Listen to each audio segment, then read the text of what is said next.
Assalamualaikum warahmatullahi taala wabarakatuh. Alhamdulillah, after more than 25 years, finally dapat ilham untuk tulis lagu dan lirik.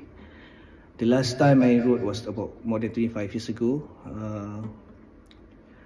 which contributed to the album untuk kumpulan nasyid contemporary, iaitu Al-Abid, which consists of me and my brother.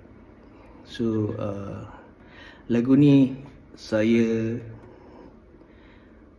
ciptakan mendapat ilham selepas kematian seorang sahabat yang baik.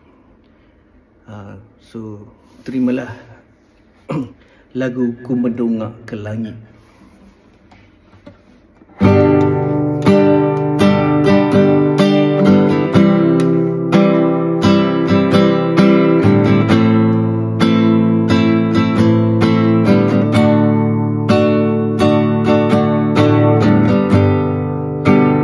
Mendongak ke langit,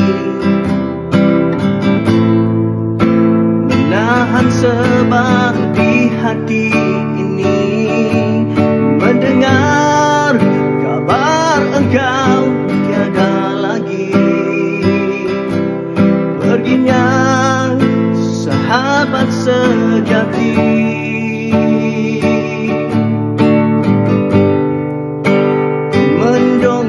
ke langit, merayu berdoa kepada Ilahi. Semoga Allah mempermudahkan segala urusanmu di sana.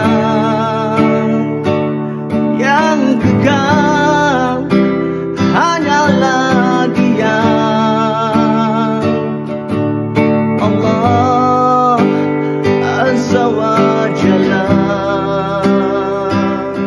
Ku terima permergianmu dengan reda.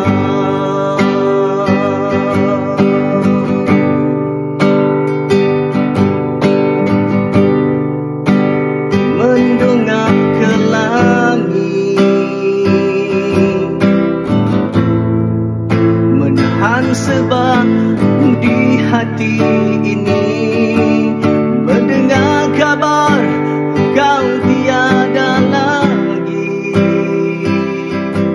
Perginya sahabat sejati,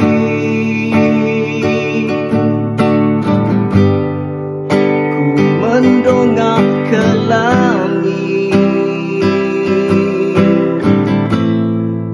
merayu berdoa kepada Ilahi.